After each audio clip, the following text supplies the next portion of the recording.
l'opinion nationale qu'internationale. Nous allons nous tenir debout pour la lecture de la parole et nous allons commencer. À ceux qui nous attendaient à 13h à travers le monde, veuillez nous pardonner pour ce retard. Exode chapitre 24. Je ne sais pas si il faudrait qu'il y ait un interprète. Ça peut vous plaire qu'il y ait un interprète ou soit on avance comme ça? On avance comme ça, d'accord. Exode chapitre 24. Je vais lire depuis le verset 15e jusqu'au verset 18e. Moïse monta sur la montagne et la nuée couvrit la montagne. La gloire de l'Éternel reposa sur le mont Sinaï et la nuée les couvrit pendant 6 jours. Le 7e jour, l'Éternel appela Moïse du milieu de la nuée. L'aspect de la gloire de l'Éternel était comme un feu dévorant sur le sommet de la montagne, aux yeux des enfants d'Israël. Moïse entra au milieu de la nuée et il monta sur la montagne. Moïse demeura sur la montagne 40 jours et 40 nuits. Que l'Éternel bénisse la lecture de sa parole. Nous pouvons nous mettre.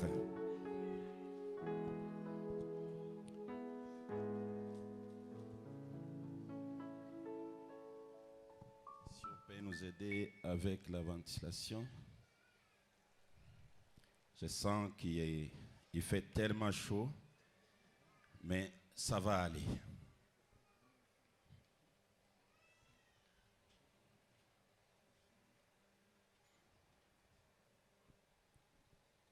Avant que je commence l'exposé, qui ne va pas prendre beaucoup de temps bien sûr, j'aimerais d'abord saluer les journalistes et leur demander de se présenter afin que ceux qui sont sur place et ailleurs comprennent que c'est un grand événement 60 ans après l'apparition de la nuée au mot du soleil couchant.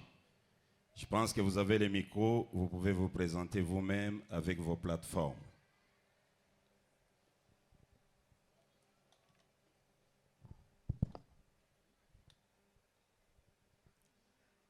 Oui, moi c'est la sœur Sarah Nzimbi. Je suis journaliste pour les comptes du Forum Les Adorateurs de William Marion Branham. Que Dieu vous bénisse. Amen. Ensemble, recevons-les avec joie. Shalom Église, je suis votre frère John Cat pour les comptes du Forum Les Jeunes du Message. Merci. Recevons-les encore avec joie. Shalom Église et tous les internautes, je suis frère Orman Bola, c'est pour les comptes de Message Prod. Merci. Recevons-les également avec joie. Shalom l'Église, je suis Jean-Claude Chimbombo pour Média Univers et Branham Info. Merci. Voilà, que Dieu vous bénisse, chers journalistes. J'espère que vous êtes déterminés. Moi également, je suis là pour vous. La chaleur ne va pas nous tuer. Nous allons nous en sortir par la grâce du Seigneur. Cher peuple de Dieu, que les Très-Hauts vous bénissent. Que les Très-Hauts vous bénissent. Saluez celui qui est à côté de vous. Dites-lui que nous sommes des adorateurs, de vrais adorateurs. Dites-lui que nous ne pouvons rien craindre parce que nous adorons le seul vrai Dieu, le Créateur.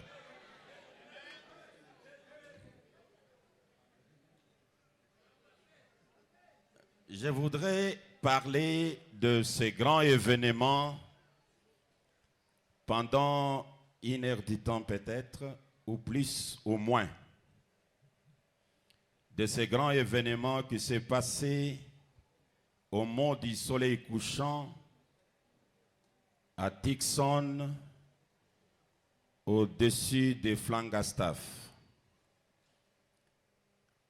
Je vais parler de la nuée du 28 février. Si je précise bien que c'est la nuée du 28 février, c'est parce que dans l'histoire de la nuée, depuis l'Ancien Testament et dans le ministère de grands prophètes, des leaders des exodes, la nuée apparaît plusieurs fois. Et chaque fois que la nuée apparaît, la nuée doit avoir une mission bien précise. C'est vrai que ce que nous appelons la nuée, dans le message et la Bible ensemble, on peut l'appeler aussi la colonne de feu. Parce que ce qu'on appelle la nuée, c'est ce qui était la colonne de feu pendant la nuit. Et pendant le jour, c'est la nuée. Je voudrais lire quelque chose dans l'Ancien Testament.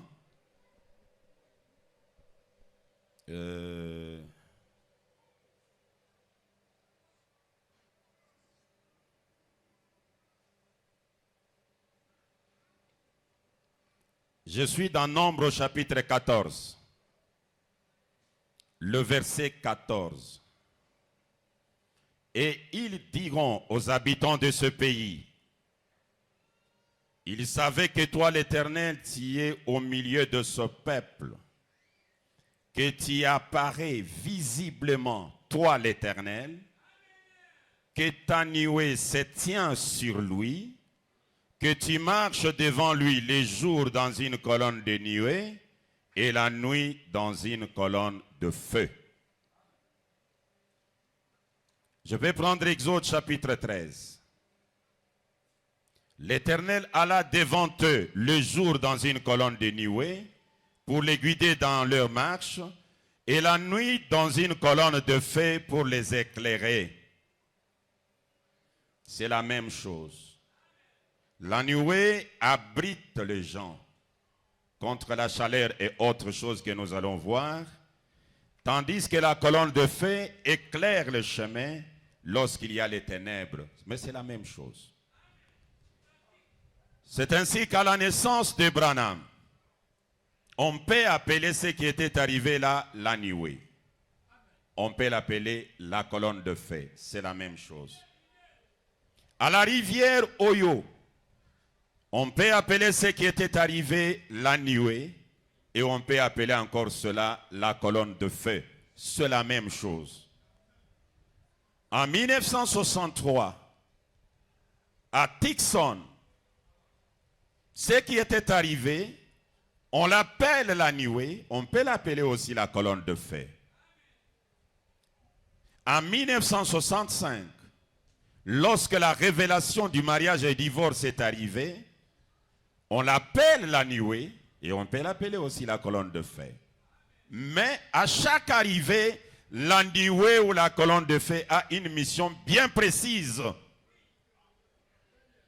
C'est cette mission qui va qualifier réellement la nuée et lui donner une interprétation correcte pour le peuple de Dieu.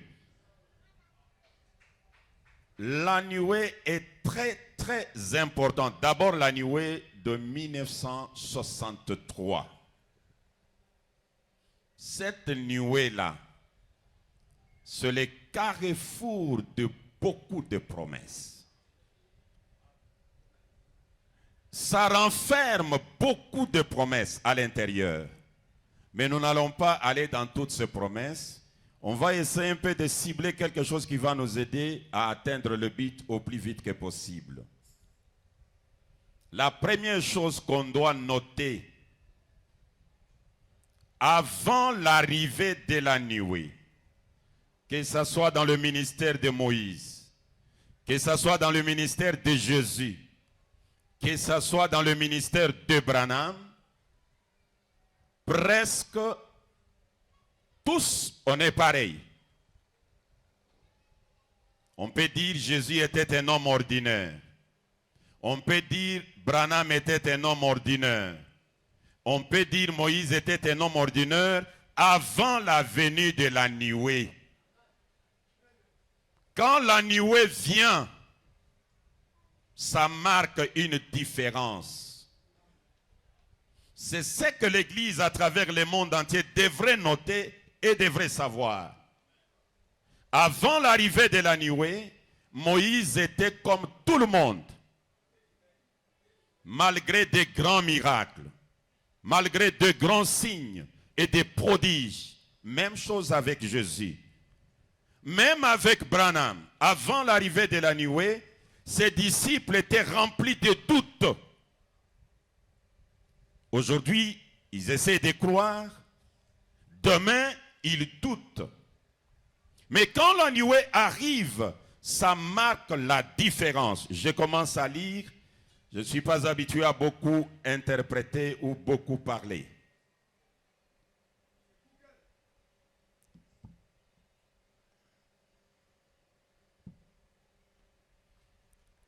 Je lis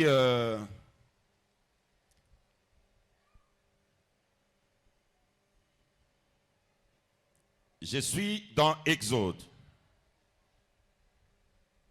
Exode chapitre 34. Je lis quelque chose là-bas et directement je prends le message. Et lorsque Moïse était entré dans la tente, la colonne de nuée descendait et s'arrêtait à l'entrée de la tente, et l'Éternel parlait avec Moïse. Tout le peuple voyait la colonne de nuée qui s'arrêtait à l'entrée de la tente. Tout le peuple se levait et se prosternait à l'entrée de sa tente. Maintenant, écoutez ce que le grand maître dit. Je suis dans Dieu dévoilé. Dieu dévoilé, là on commence avec Moïse. Dieu dévoilé, les paragraphes 158. Prêché le 14 juin 1964. Alors remarquez, Dieu a adressé une mise en garde à tous de ne pas essayer de suivre Moïse à l'intérieur du voile de feu. Moïse devait être voilé. Il devait en ressortir ainsi. Moïse, quand il entrait, c'était Moïse qui pénétrait dans cette colonne de feu. Et quand il ressortait, il était voilé. En effet, il était entré là-dedans, débarrassé de ses traditions des anciens. Il avait vu la colonne de feu, mais voici qu'il pénètre dans la colonne de feu. Moïse, un homme né par une femme et un homme. Il pénétrait dans la colonne de feu. Et il le ressort, voilé. La parole de Dieu est dans un homme, voilé. Les voici qui sort, en marchant. Oh là là, je peux les voir. Il adressait une mise en garde que personne d'autre ne s'avise d'essayer. Personne ne peut imiter cela. Vaudrait mieux pas, voyez, que ce soit même le prêtre, ou un saint homme, ou qui que ce soit, un cardinal, un évêque, quoi que ce soit d'autre, s'il essayait de pénétrer à l'intérieur de ses voiles, il mourrait. Dieu les a mis en garde. Nous n'accepterons aucune imitation. Je saute. Je prends juste le paragraphe 175, 175. Dieu cachait derrière le voile. Moïse se voilait le visage. Moïse était la parole vivante. Voilé à cette époque-là, les gens ont vu cette colonne de feu. Ils ont dit, maintenant, nous sommes convaincus.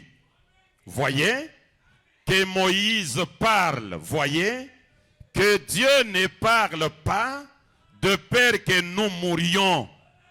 Moïse est entré directement dans cette colonne de feu. Le peuple est devenu convaincu lorsqu'ils ont vu Moïse entrer là-dedans. Maintenant, écoutez ce que Dieu dit. 178, 178, paragraphe. Maintenant, il a dit, maintenant, Moïse, tu comprends. Les gens comprennent maintenant. Tu vois, je t'ai présenté. Je t'ai confirmé. Dieu s'était voilé dans ce prophète pour adresser sa parole aux gens. Moïse était le Dieu vivant pour eux. La parole vivante de Dieu manifestait. C'est pour cette raison que son visage était voilé. Voyez-vous, 162 et 163, je quitte l'histoire de Moïse. Écoutez ce que le grand Branham dit. Il dit ceci. D'abord, Dieu était apparu à Moïse dans un buisson ardent. Dieu était voilé dans la colonne de feu. Maintenant, soyez très attentifs. Là, pendant un instant, d'abord, Dieu, quand il est venu à Moïse, il était voilé. Dieu était dans une colonne de feu, caché dans un buisson. Voyez-vous? Comme derrière le pot, voyez-vous? Là-bas, au propitiatoire, à l'autel, voyez. Il était voilé. Il est toujours voilé. Et quand il est venu à Moïse, il était dans une colonne de feu. Voilé dans la colonne de feu. Mais ici, devant les gens, Dieu l'a confirmé par cette même colonne de feu.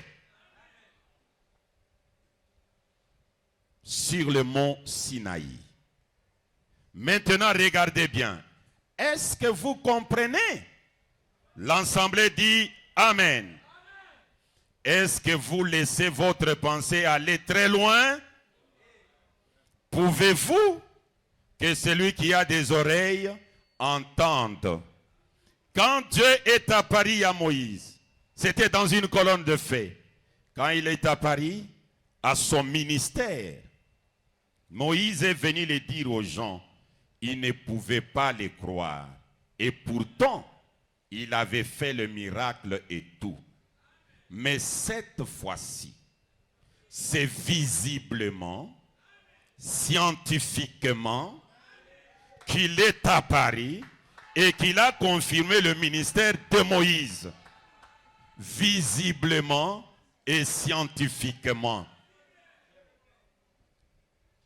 Comme quoi, c'était le même Dieu qui lui avait parlé parce qu'il est apparu sous la forme de la colonne de feu et a embrasé la montagne.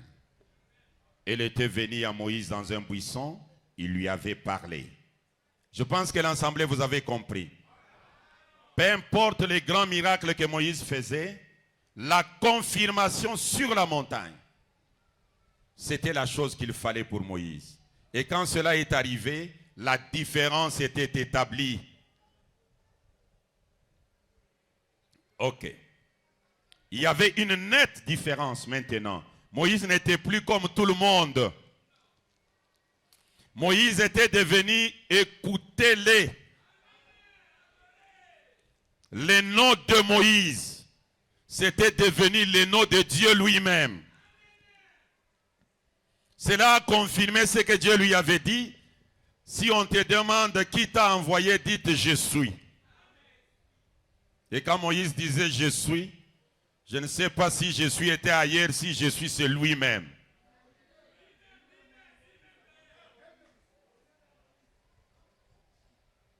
Là, c'était Moïse. Quand Jésus est venu, le leader du deuxième exode, il a rencontré la colonne de feu à la rivière Jourdain. À l'âge de 30 ans, il a commencé son ministère. Mais malgré tout ça, il y avait toujours des doutes. Ce n'est pas du fait qu'il s'appelait Jésus que cela pouvait faire quelque chose. Parce que le nom Jésus, c'était le nom que beaucoup de petits garçons en Israël portaient. Même dans la lignée de Jésus là, un de ses aïeux, un de ses grands-pères, il s'appelait Jésus. Mais les œuvres, les événements qui accompagnent la vie d'une personne les distinguent des autres. Je suis dans camp et que pensez-vous de Christ? 3 mars 1957, le paragraphe 15, prêché à Phoenix, Arizona. Qu'est-ce qui rend le nom de Jésus si sacré? Il y avait bien de petits garçons qui s'appelaient Jésus. Mais c'est ce que Jésus fit et ce qu'il était qui rend son nom tellement vénérable ce soir. Qu'est-ce qu'il avait fait et qu'est-ce qu'il était? Quand il montait dans le riz de Galilée, il était ordinaire. Mais qu'est-ce qui a marqué la différence? Notre position en Christ. Là, je suis en train d'établir la différence entre avant l'arrivée de la nuée et après l'arrivée de la nuée. Et si vous pouvez comprendre le passé, le présent sera facile pour vous. Le paragraphe 47. Tout ce qui lui donne comme possession sera comme tel. Dieu a adopté son propre fils de cette même manière. Jésus marchait comme un homme ordinaire. Mais un jour, sur la montagne de la transfiguration, il prit 3 personnes comme témoins. Pierre, Jacques et Jean. L'espérance, la foi, l'amour. Et il les appela à l'écart. Il sépara Jésus d'eux et les couvrit d'une nuée. Et la Bible dit, son vêtement resplendissait comme le soleil dans sa force. Qu'était-ce cette robe spéciale? C'était Dieu qui a adopté son propre fils. Et ils virent Moïse et il y apparaître, ainsi de suite. Puis on les montre, ils ne virent que Jésus. Et quand il s'est alors retourné, Dieu le Père, après avoir revêtu son fils d'une robe, dit, celui-ci est mon fils bien-aimé, écoutez-le. Ce n'est pas étonnant que Jésus pouvait dire, tout pouvoir m'a été donné au ciel et sur la terre. En effet, il était adopté par son Père dans le glorieux royaume de Dieu. Qu'est-ce qui a donné à Jésus le courage de dire que tout pouvoir m'a été donné? C'est lorsque la nuée est apparue sur la montagne. C'est lorsque la nuée a adopté Jésus. Lorsque Jésus est entré dans la nuée, il n'était plus ordinaire.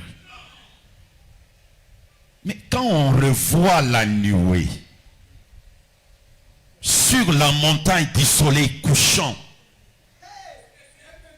cette nuée est-elle venue pour réadopter Jésus?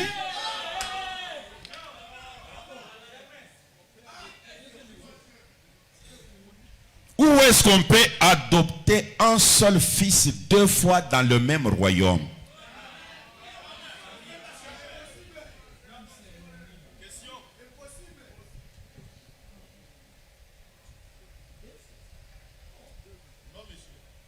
Maintenant, il est assis à la droite de la majesté au-dessus de tout ange et archange, de toute étoile, de la ligne et de tout nom qui se nomme au ciel. Cela est soumis au nom de Jésus-Christ, car il était adopté par Dieu le Père.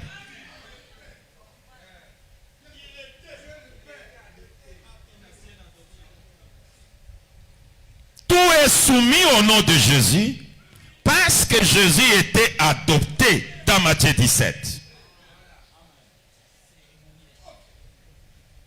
C'est ce qui fait que son nom soit respecté. Et je vous apprends, je vous informe que depuis Matthieu 17, en passant par les Paul, les Irénée, tout le monde, jamais l'Anioué n'est descendu sur la montagne. Ça vient de descendre en 1963, le 28 février. Tant que cette Nioué n'était pas venue, le nom Jésus était en vigueur. C'était lui qui régnait. Parce qu'il n'y avait pas un autre fils adopté. Au moment du soleil couchant, on voit un vieil homme qui voit une vision. Et il pose la question à Branham. Est-ce que je peux lire cette vision? 101. Je peux lire une vision d'un vieillard, un militaire, qui était à côté de William Branham. 101. Merci. Écoutez, je suis dans le message qu'il a intitulé Dieu, debout dans la brèche. Écoutez. Je commence depuis le paragraphe 94. Je vais m'arrêter à... Écrivez 97. 94 à 97. Il me dit que c'était le matin que c'était comme une vision. Il s'était levé vers 3h ou 4h du matin et vit cela se passer.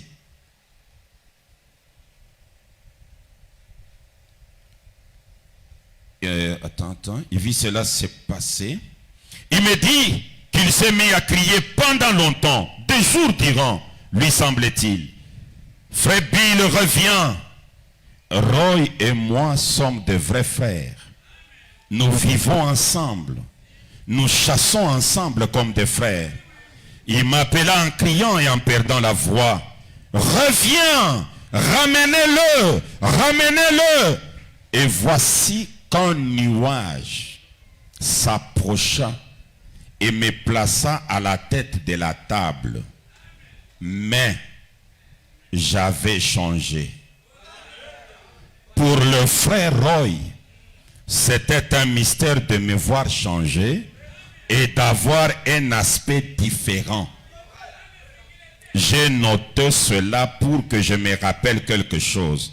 Être changé. Je lui ai donné l'interprétation de cela. Cela s'est passé juste avant que je ne revienne pour les 7 sceaux. Un matin, il arrêta Billy au passage quand il désirait me parler. J'étais occupé à prier pour les 7 sceaux. Il me dit qu'il avait de nouveau fait ses songes. Maintenant, frère Roy, si je me trompe, fais-moi signe. Il me dit qu'il s'était de nouveau levé tôt le matin et qu'il avait regardé la chambre et avait vu cette grande lumière ou une grande nuée sur une montagne. Il m'avait demandé, y a-t-il quelque chose? Y a-t-il quelque chose de spécial au sujet d'une nuée sur une montagne? Je lui répondis, oui, il en est parlé dans la Bible. Je puisse comprendre. Il était intitulé « Écoutez-les ». Je pense qu'on peut l'obtenir sur une bande magnétique. J'en suis sûr. Il a dit qu'il était monté sur la montagne, arrivé en haut, il me vit.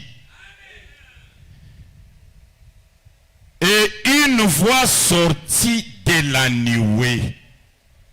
C'est bien cela, n'est-ce pas, frère Roy? Quand Roy voit Branham dans la nuée, la voix sort de la nuée, donne à Branham le pouvoir, même de créer. Parce qu'ici il dit,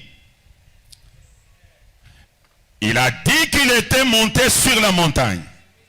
Arrivé en haut, il me vit. Alors une voix sortit de la nuée. C'est bien cela, n'est-ce pas, frère Roy? Et proclama à peu près ceci. Quand Branham dit à peu près, nous comprenons qu'il s'est réservé de nous dire exactement ce que la voix a dit. Et en tant que ses enfants, son épouse, nous lisons entre les lignes.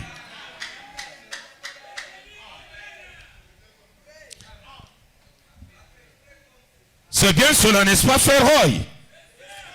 Et proclamant à peu près ceci. Voici mon serviteur. Je l'ai appelé pour être un prophète pour cet âge, pour conduire le peuple comme Moïse le fit autrefois. Il a reçu l'autorité. Il peut appeler des choses à l'existence. Mais qui peut appeler les choses à l'existence?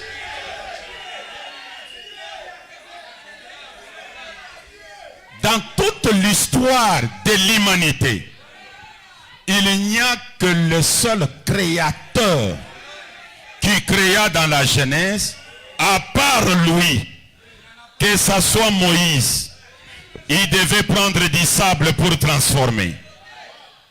Que ce soit Jésus, il devait prendre de l'eau pour transformer. Il n'y a que Branham, ça on doit le dire ouvertement. Il n'y a que Branham, l'unique en son genre, qui a eu le pouvoir de dire du néant que le Kyrie soit et le Kyrie apparaît.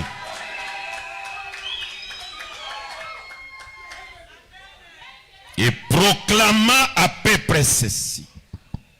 Roy demande à Branham, y a-t-il quelque chose de trop spécial au sujet d'une nuée sur la montagne? Branham le ramène dans Matthieu 17. Alors que Roy, lui, n'a pas vu Jésus sur la montagne. Roy n'a pas eu le songe de Matthieu 17. Roy a eu la vision d'aujourd'hui. Je suis dans le Fils de Dieu manifesté. Je peux quitter l'histoire de Jésus avec deux citations maintenant. Le paragraphe 193, 193. Ensuite, dès que Pierre a regardé de nouveau et que la glorification n'était plus sur Jésus, ils n'ont vu que Jésus seul. Et une voix est sortie de la nuée et il disait, celui-ci est mon fils bien-aimé, écoutez-le. Son nom est tout aussi valable que le mien à présent. C'était ça, ce que la voix avait dit sur la montagne. À présent, son nom est valable que le mien. Le nom de Jésus n'était pas le nom de Dieu. Non, c'est le nom du grand-père de Jésus. Je peux lire cela.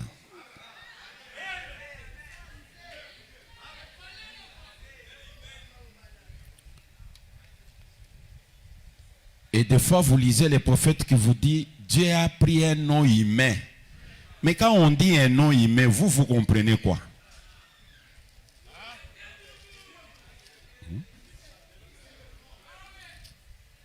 Dieu a pris un nom humain quand il est devenu Jésus. Ça veut dire quoi?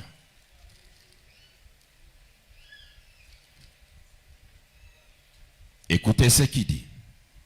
Je suis dans Luc au chapitre 3. J'ai déjà 30 minutes, je ne suis pas encore arrivé. De Matan, fils de Lévi, fils de Melchi, fils de Jaïna, fils de Joseph, fils de Matthias, fils d'Amos.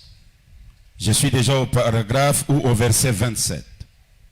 Fils de Johanna, fils de Reza, fils de Zorobabel, fils de Salatiel, fils de Néri, fils de Melchi, fils d'Adi, fils de Kozam, fils de Madame, fils d'Er, fils de Jésus, fils d'Eliezer. C'est dans la lignée de Jésus, des grands-pères, des ancêtres, ses aïeux, il y avait un vieux papa qui s'appelait Jésus, qui s'est marié, il a mis au monde un autre vieux papa qui a mis au monde jusqu'à Joseph qui est allé épouser Marie. Et l'enfant vient, le Saint-Esprit vient dire à la femme et à Joseph, vous lui donnez le nom de Jésus. Et quand on a cité ces noms-là, Joseph pouvait dire, bon, je me rappelle, ce n'est même pas un nom étranger, c'est un nom de la famille. Maintenant ici, Branham nous dit, à la montagne, lorsque la nuée est descendue, l'importance de la nuée.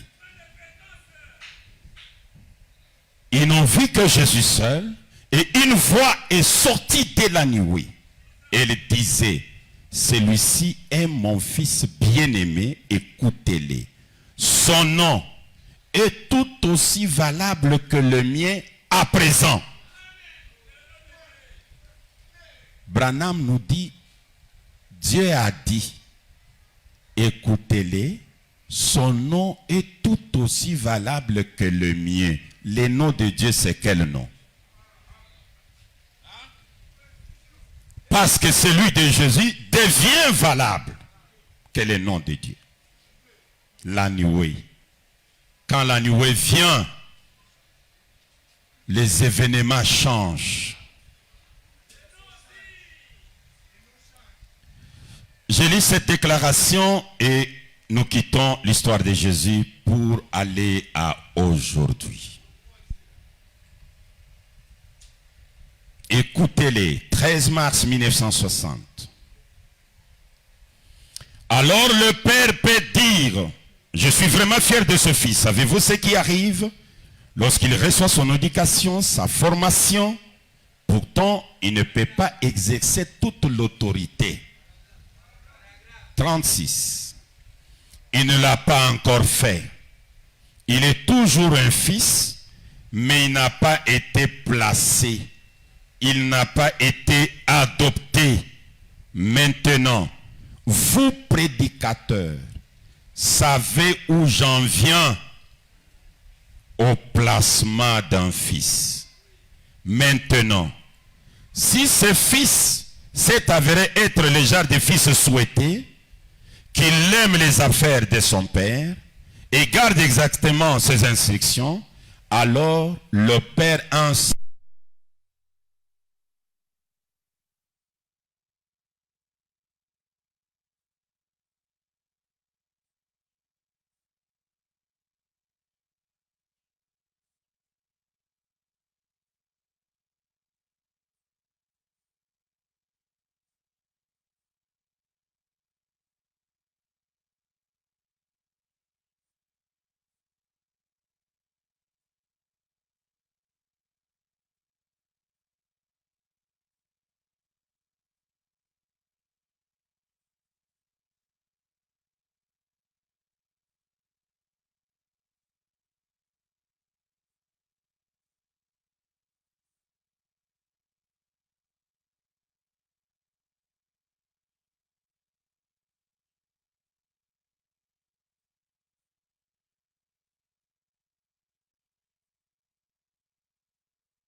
c'est la chose que Dieu fera un jour à ses fils ici, sur terre.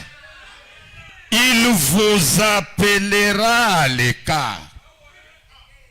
Seulement si vous lui obéissiez, que vous vous appuyez sur sa parole et la croyez, il placera dans l'Église, avant la venue de Jésus-Christ, toute la puissance que Christ avait en lui. Tout ce que Dieu était, il les déversa dans Jésus. Et tout ce que Jésus était, il les déversa dans l'Église. Et l'Église, il les déversa dans l'Église. Tout ce que Jésus était, il le déversa dans l'Église. Dieu voulant que son travail s'efface, l'envoyant dans son Fils. Le Fils voulant que le travail s'efface, l'envoyant dans l'Église.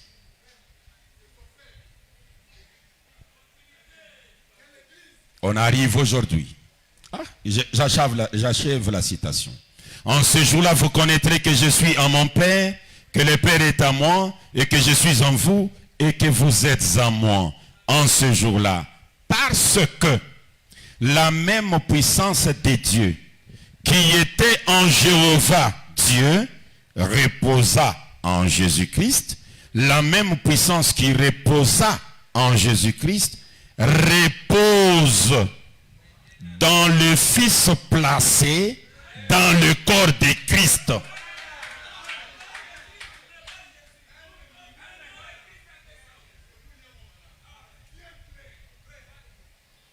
Maintenant, dans cette troisième dispensation,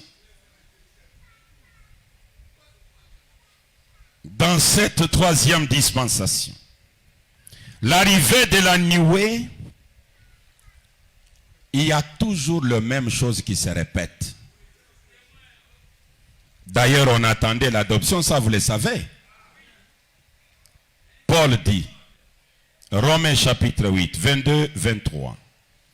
Or, nous savons jusqu'à ce jour, la création tout entière soupire et souffle les douleurs de l'enfantement.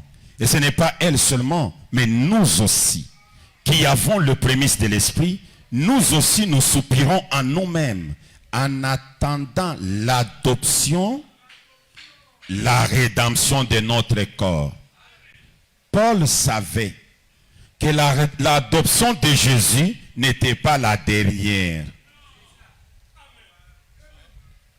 Il attendait l'adoption. Oh, pasteur Ben, c'est l'adoption de nous tous. Dans un royaume, on n'adopte pas tous les enfants au même niveau. Chacun en son rang, mais un sera élevé.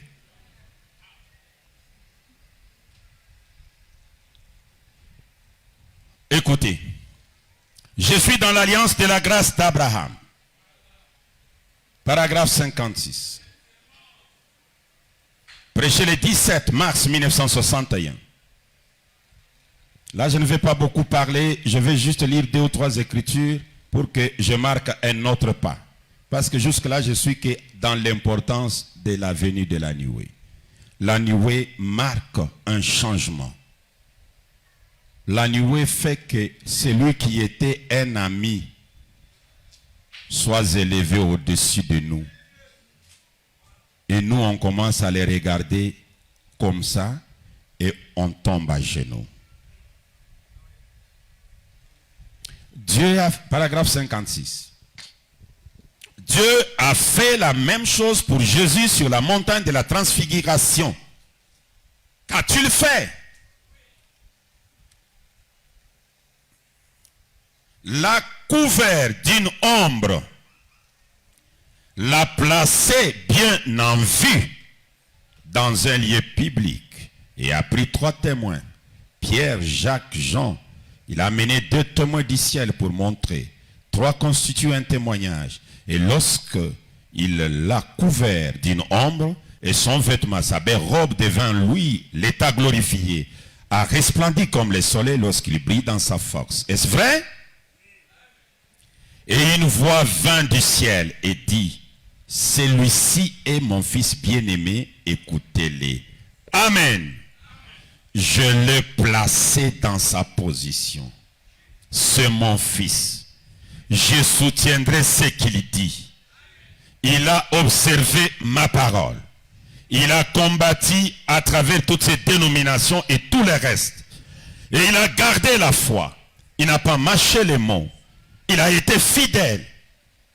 Il s'occupe toujours de mon œuvre. Quand les gens le regardent, ils me voient. Celui-ci est mon fils.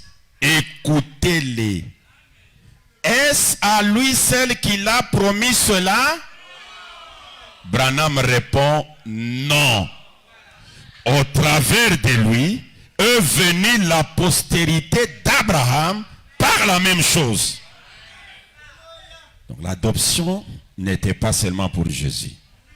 C'est ainsi qu'aujourd'hui, lorsque Branham monte sur la montagne et que la nuée descend, les couvre, je viens de vous le lire dans Debout dans la brèche, je peux avoir 63.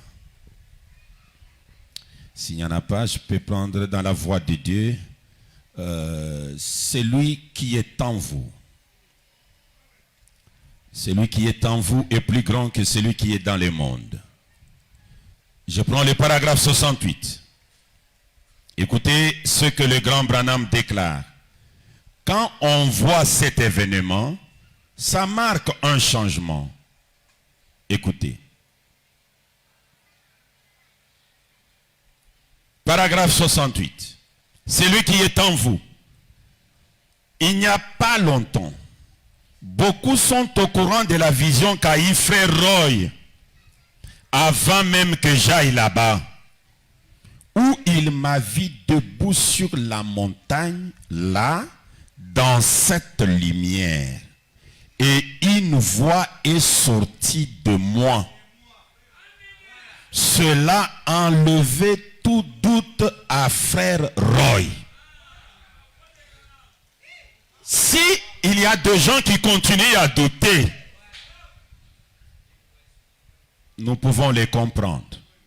Mais pour celui qui voit Branham sur la montagne, dans cette lumière-là, le doute finit. L'adoration commence. Vous ne pouvez pas continuer avec les doutes. Et 60 ans plus tard, la nuée a ses impacts dans l'humanité. Il n'y en avait que 4 ou 5 aux États-Unis. On peut les compter au bout du doigt. Roy Robertson, Fred Sotman, Ben Briand, qui avaient commencé à croire que Branham est adorable. Et aujourd'hui, 60 ans plus tard, pour ne citer que la mission évangélique Branham Église, combien d'adorateurs ici? Ceux qui adorent Branham, qui l'ont vu dans la nuée. L'impact est positif. Est-ce qu'on peut avancer? Il dit, quand Roy l'a vu, les doutes étaient finis. Qui était dans la nuée? À cette question, j'aimerais que vous puissiez me suivre parce que je ne vais pas beaucoup parler, parce que c'est là où les journalistes m'attendent. Qui était dans la nuée? Du temps de Moïse, c'est simple, clair. Nous avons lu avec vous que Moïse est entré. Moïse était voilé de la nuée. Moïse entrait là-dedans. Du temps de Jésus, la même chose. Maintenant, nous arrivons aujourd'hui, les difficultés se posent. Les difficultés commencent comment? L'humanité, les pasteurs veulent que Jésus qui était dans la nuée à la montagne de la transfiguration, il n'a pas fini la mission, qu'il vienne entrer encore dans la nuée à Sunset Montagne.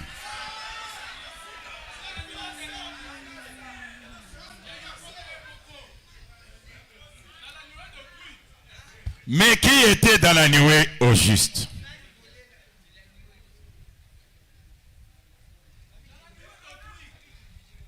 La nuée que nous... Est-ce que je peux avoir cette photo de la nuée? Pendant ce temps, vous me donnez 55, messieurs. La nuée de gloire. Voilà, que ce soit ça, que ce soit ça. Cette nuée, c'est une vision photographiée. Si vous voulez bien la comprendre, revoyez la vision. Branham l'appelle une vision photographiée. C'est le lever du soleil.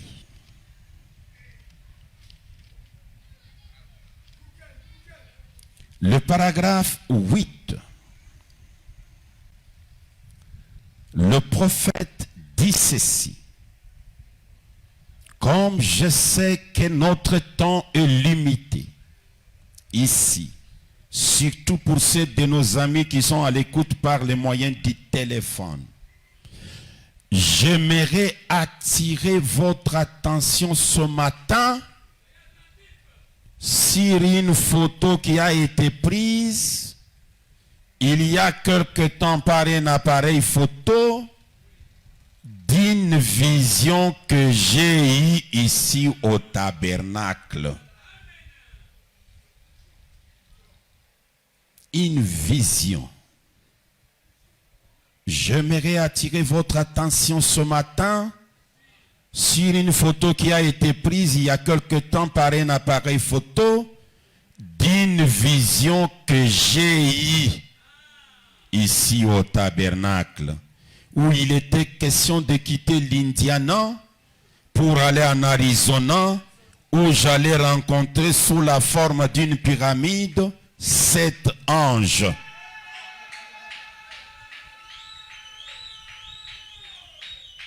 Sans savoir ce qui allait arriver par la suite, quand je suis arrivé là-bas, je pensais que c'était la fin de ma vie, que personne ne pourrait survivre à une telle explosion. Je suis sûr que vous êtes tous au courant de l'histoire. Et alors, dans le canyon Sabino, par une matinée comme celle-ci, pendant que j'étais en prière, une épée avait été placée dans ma main. Et il avait été dit, ceci c'est la parole. Et l'épée de la parole. Par la suite, les anges sont apparus, comme cela avait été prophétisé. Au même moment, un grand amas de lumière est parti de l'endroit où j'étais et s'est élevé dans les airs à une altitude de 30 miles. Tout autour, un cercle. Il y avait comme des ailes des anges. Et il a tracé dans le ciel la forme d'une pyramide selon la même constellation d'anges qui était apparue. Et la science en a pris la photo.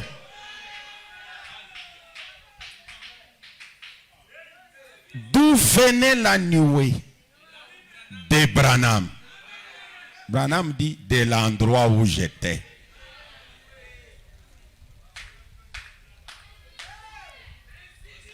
Et c'est une vision photographiée. La vision disait quoi? Branham dans sa maison, un matin, c'est dans Messieurs Sleur. C'est pourquoi il a intitulé, des fois il appelle ce sermon-là, est-ce que c'est les 7 tonnerres? Il est dans la maison. Il a vu, il dit que c'était de l'éternité que les petits oiseaux venaient. Quand ils sont passés, il a appelé cela première poule. On peut imiter cela. Et puis, des colombes blanches sont venues de l'éternité Ils sont passés. Deuxième poule. Il dit, mais attention. Lors du troisième tour, il y a eu d'abord la déflagration. Et la déflagration, c'est une décomposition brutale d'un corps. Et quand cela est arrivé, il dit, je pensais qu'on m'a tiré, je croyais que j'étais fini.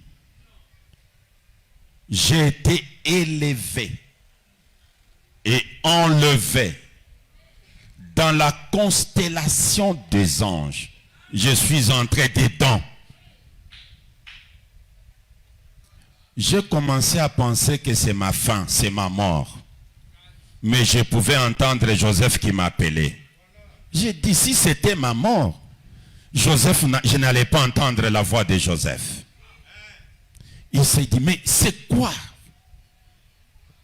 C'est alors qu'il s'est retrouvé en train de lire dans la Bible, Romains chapitre 9, le 31e verset ou 31 verset, qui dit, je mets en Sion une pierre d'achoppement et un rocher de scandale.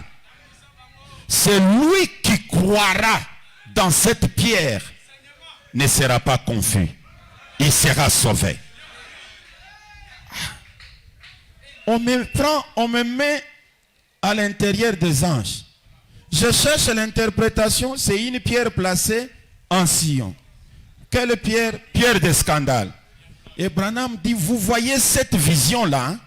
Elle s'emboîte avec la vision de Roy Robertson, qui m'a vu avec, en train d'interpréter les écriteaux qui étaient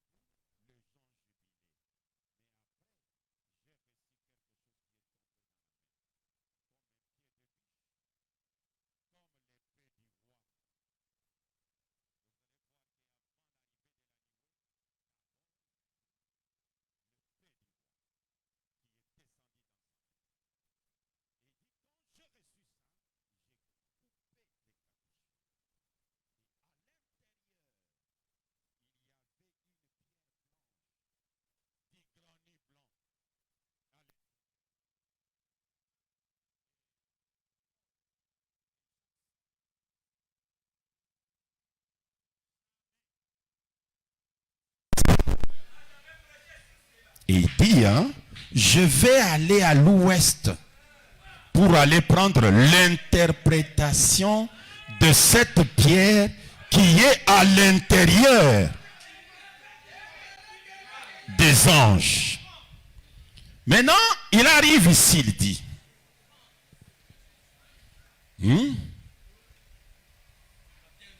le 7e sceau.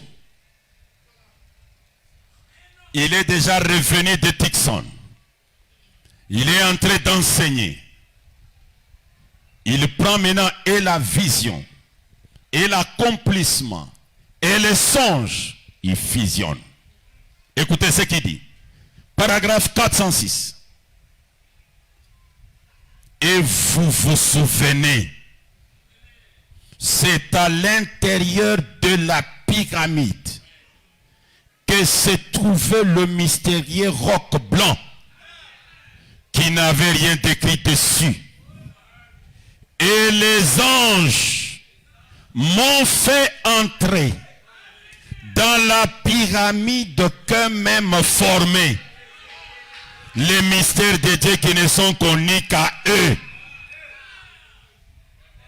Dieu n'interprète pas en expliquant. Mais Dieu interprète en accomplissant sa parole.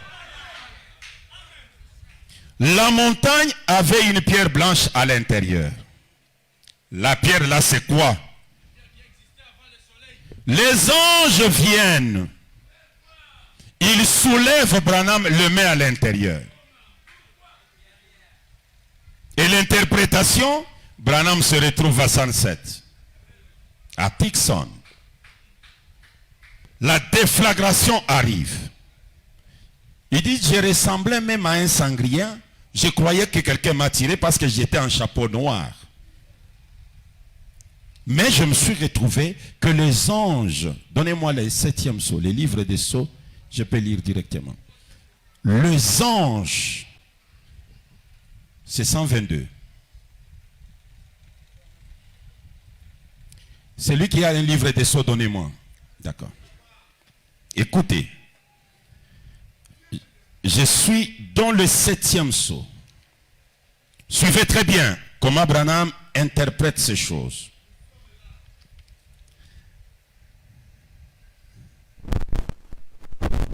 Paragraphe 268.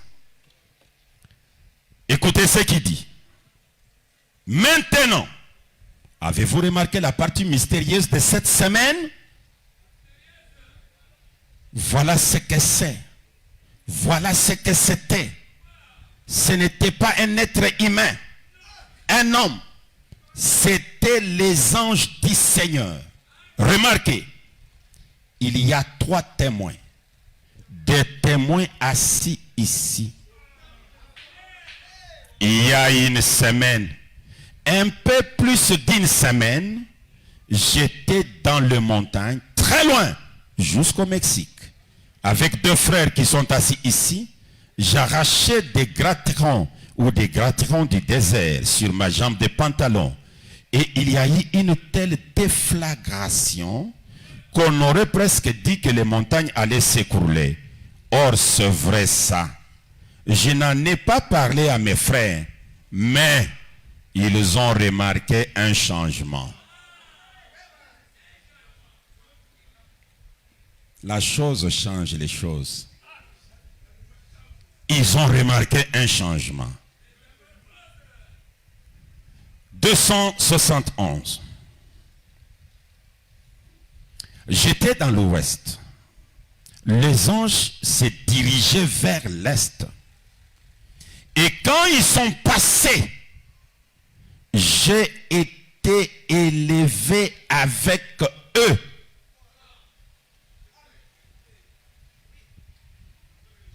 Vous en souvenez-vous? En direction de l'Est, l'ensemble dit Amen. Et frère Fred, qui est ici ce soir, en est témoin. Ainsi que frère Norman.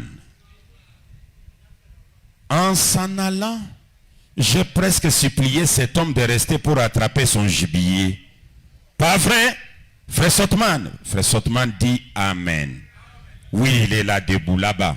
Je l'ai supplié, mais il a quand même dit, il ne va pas la voir. Je n'en ai rien dit. J'ai continué son chemin. Quelque chose assis près, ici, près de la tente, les jours où vous vous souvenez. Ouvrez-moi Matthieu 17. Vous vous souvenez, frère Sotman, et aussitôt que certaines choses ont été dites, je vous ai lié, vous et frère Norman. Où est frère Norman? Là-bas. Je les ai liés par un serment, comme quoi il ne dirait pas ce qui était en train de se passer. Là, c'est à 107. Maintenant, sur la montagne de transfiguration, quand il commence à descendre de la montagne, verset 9, Matthieu 17. Comme il descendait de la montagne, Jésus leur donna cet ordre. Ne parlez à personne de cette vision jusqu'à ce que le Fils de l'homme soit ressuscité des morts. Jésus, avec la nuée, il fait lier ses disciples qui étaient à la montagne. Branham, avec la nuée, il fait lier ses disciples qui étaient avec lui à la montagne. Ça ne vous dit rien? Ah! Le peuple sur la terre, ils veulent que Dieu leur parle comment?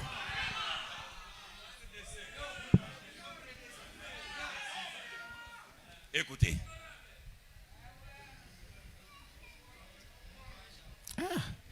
Il continue. Il dit, et avez-vous remarqué, il y avait un ange. Ah non, je remonte, j'ai sauté. Il dit, et là-bas, je les ai liés par un serment. Comme quoi il ne dirait pas ce qui était en train de se passer. Pas vrai? Les frères disent Amen, c'est la vérité. Branham Tabernacle, est-ce que vous avez eu le temps d'appeler Norman à côté? Est-ce que vous avez eu le temps d'appeler Sotman de côté et lui dire Fred, dis-nous la vérité? Ce monsieur-là vous a lié de ne pas dire quoi? Qu'est-ce que vous avez entendu? Branham Tabernacle, vous êtes seulement fâché contre Sotman que c'est un adorateur. Est-ce que vous savez ce qu'il avait écouté? Et bien remarquez, il y avait un ange, je dis, là qui était un ange étrange pour moi. Il ressortait plus que tous les autres. Vous vous en souvenez? L'assemblée dit Amen. Il formait une constellation, 3 d'un côté et 1 en haut. Et celui qui était à côté de moi, ici, si on comptait de gauche à droite, ça aurait été le 7e. Branham à l'intérieur. Les 7 anges forment la nuée. Et lui, il est à l'intérieur. Ah, c'est grave. Il avait plus d'importance pour moi que tous les autres. L'ange qui était à côté de moi. Si vous le comptez de gauche vers droite, il était le 7e. Vous vous souvenez? J'ai dit, il bombait les torses comme ça. Et il volait en direction de l'Est. Vous vous souvenez comme ça? J'ai dit, cela m'a enlevé, m'a élevé. Cela m'a enlevé, m'a élevé. Élevé, c'est quoi, pasteur, d'après vous?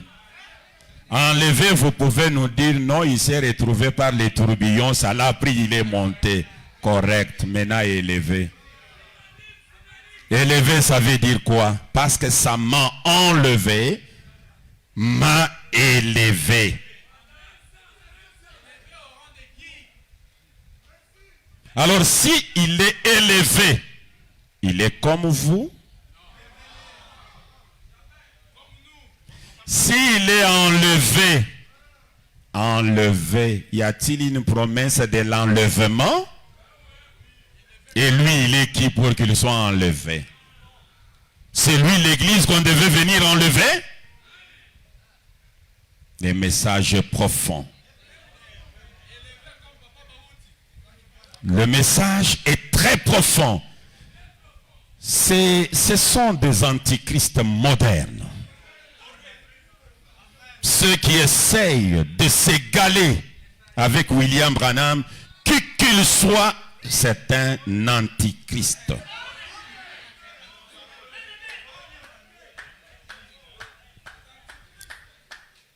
J'ai déjà 1 heure, alors je voudrais juste dire quelque chose pour donner l'occasion. Je ne connais pas ce que les journalistes ont amené, afin qu'ils aient l'occasion de poser des questions. L'annué, c'est un enseignement que je peux prendre pendant 1 mois sans le terminer. Pendant 2 mois sans le terminer. J'ai essayé de feuilleter un peu les choses que j'ai écrites.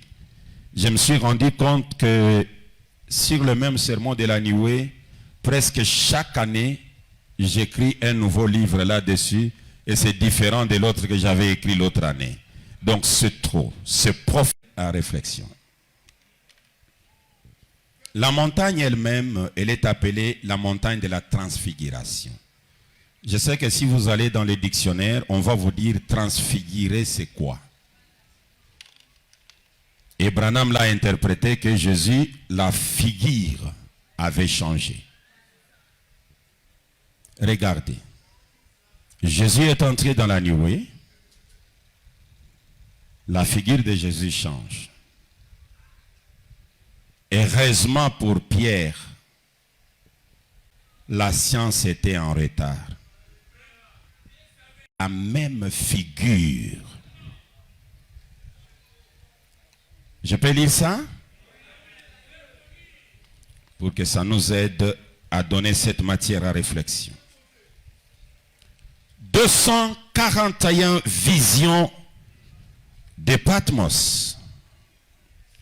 Le prophète Branham dit ceci. 241. Je peux lire même 240. Commençons à 239. Prenons maintenant Matthieu 17. Nous les lirons. Et cela vous permettra de les noter. Après 6 jours, Jésus prit avec lui Pierre, Jacques et Jean, son frère. Il les conduisit à l'écart sur une haute montagne. Il fit transfigurer devant eux. Son visage resplendit comme le soleil et ses vêtements devinrent blancs comme la lumière. Il fit transformer. Que fit-il? Il se transforma, devenant semblable à ce qu'il serait le jour de son avènement. Or, lors de la seconde venue, Branham nous dit, si vous voyez un Messie avec de plaies, il dit, moi, Branham, je ne l'accepterai pas. Ne le croyez pas. Donc, ça sera un Christ transformé. Alors, si on avait tiré la photo, ça ne pouvait pas être l'image d'Hoffmann. Si l'Hoffmann, c'est ça, son vrai image de cette époque. C'était une autre image. L'image d'aujourd'hui. Pierre quitte la montagne et il trouve que les photographes de chez eux ont déjà publié la photo. Et les gens regardent et disent non, Jésus n'est pas comme ça. Jésus n'a pas de calvitie. Celui-ci a la calvitie. Maintenant Pierre dit, je suis témoin. J'étais à la montagne. C'est Jésus qui est dans la nuée. Et on lui présente la photo. Regarde, toi-même. Est-ce que toi, tu avais rasé la tête de Jésus avant qu'il n'entre?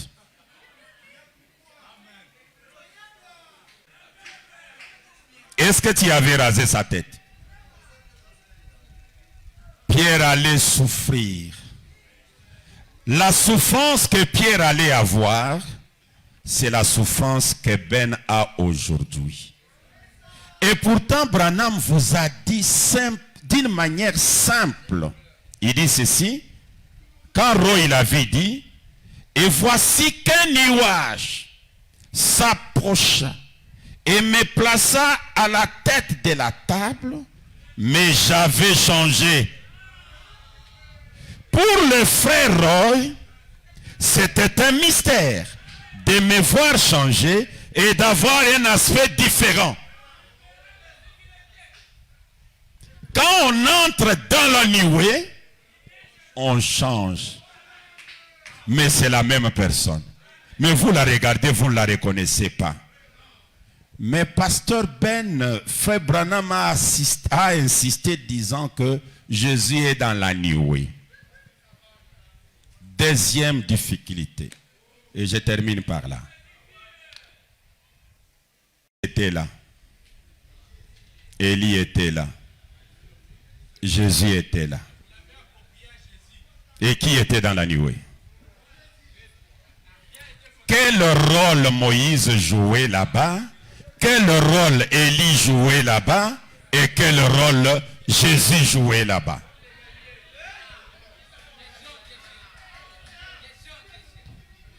Et vous savez, vous n'êtes pas le premier à être séduit par la nuée. Écoutez Pierre. Oh, cela n'est pas Élie, hein, c'est Élie. Et l'autre là, oh, c'est Moïse. Maître, 3 tabernacles. Mes yeux ont vu 3 là-bas. On doit construire 3 ici. Mais la mission de Moïse dans la nuée, c'était quelle mission?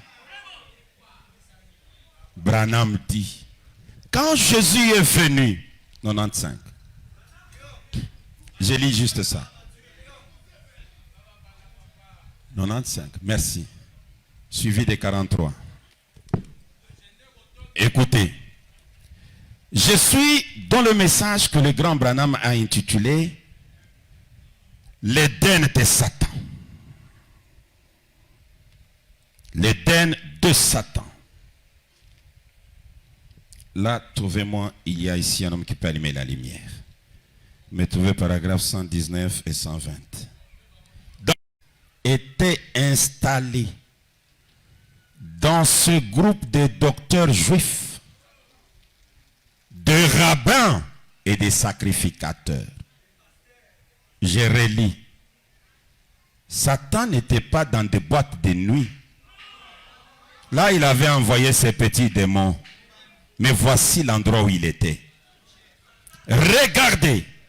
Quand Jésus est venu, voyez-vous, Satan était installé dans ce groupe de docteurs juifs, des rabbins et des sacrificateurs.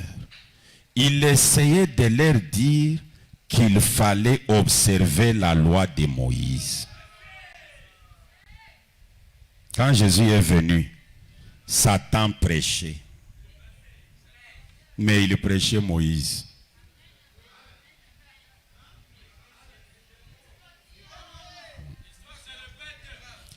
Le même Moïse que Satan prêchait se retrouve dans la nuée avec Jésus. Je pense que le tableau est en train de devenir clair.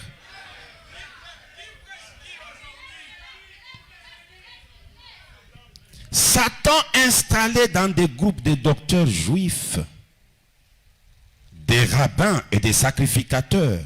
Il essayait de leur dire qu'il fallait observer la loi de Moïse, alors que la parole elle-même déclarait que ce jour-là, le Fils de l'homme allait être révélé.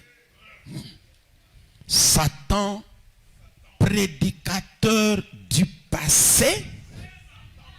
Regarde Pierre. Pierre veut construire, veut adorer Moïse qui est déjà passé et Branham qu'il n'avait jamais vu. Oui, Élie qui était sur la montagne, ce n'était pas Élie de Tishbite, c'était Branham. C'est ce que Branham dit. Il dit c'était le dernier messager et son groupe. Son temps n'était même pas encore arrivé. Pierre veut commencer déjà à l'adorer. De deux, Moïse n'était pas cher. Élie qui était là n'était pas cher. On ne couronne pas un esprit. Pasteur Ben, Jésus est dans la nuée. Chair ou esprit? Pour quelle mission il est là? J'ai lu ça. Il y a ici un homme qui peut allumer la lumière. Paragraphe 119 et 120. Je peux aller jusqu'à 121. Il lui demandait, qui dit-il que nous sommes? Il lui dit, nous savons que tu es fou, que tu es un Samaritain, tu n'es pas dans ton bon sens, tu essaies de... Nous savons que tu es né dans le péché. Nous ne savons pas d'où tu viens. Là, c'était des Juifs qui traitaient Jésus de naître dans le péché. Ça ne sera pas ton pasteur incrédule qui sera le premier à traiter Branham d'un homme né dans le péché. Mais un homme né dans le péché, il reçoit la colonne de feu dans le berceau. Jésus qui n'était pas né dans le péché, l'a reçu quand? Et avant de la recevoir, ne savez-vous pas qu'il était lavé d'abord? Et qui avait lavé Branham pour recevoir la colonne de feu?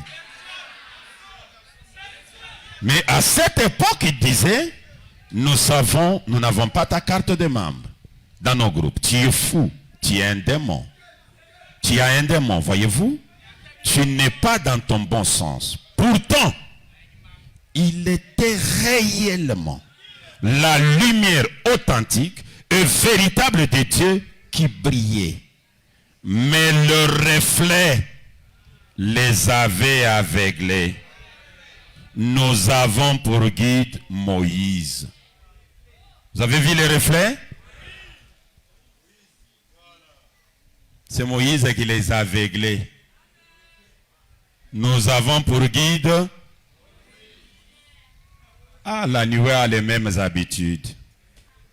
Est-ce que vous vous rappelez lorsque les enfants d'Israël sont sortis? Que la nuée dans la mer Rouge a aveuglé les uns, a ouvert les yeux des autres. Laissez-les dans la nuée là. Il a sa mission. Il dit, si vous aviez cru Moïse, vous m'auriez connu. Ça c'est Jésus. Il dit, vous brandissez Moïse aujourd'hui. Mais si vous aviez cru Moïse, vous alliez me reconnaître. Moïse a dit, l'Éternel vous suscitera un prophète comme moi. Je viens, vous ne me reconnaissez pas. Et aujourd'hui, ils brandissent Jésus. Vous trouvez les gens prêts à pleurer pour Jésus. Mais Jésus a dit, ce qui arrivera du temps de l'autre se répétera à la venue du Fils de l'homme.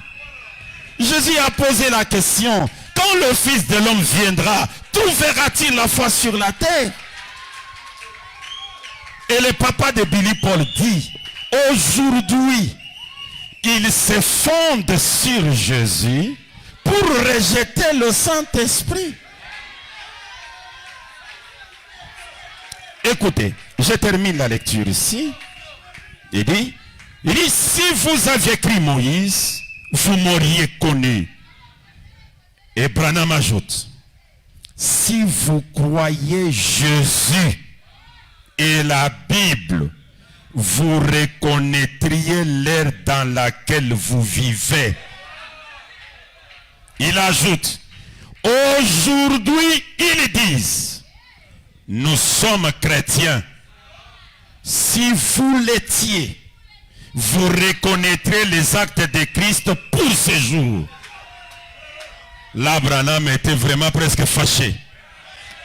Et il a craché les vérités sans aller par 4 chemins. C'était une petite matière à réflexion. Nous sommes disposés à répondre aux questions de nos bien-aimés journalistes. Nous retournons le micro au président des diacres. Que le Très-Haut vous bénisse. Amen. Acclamons très fort pour la gloire du Seigneur. Acclamons très fort pour la gloire du Seigneur.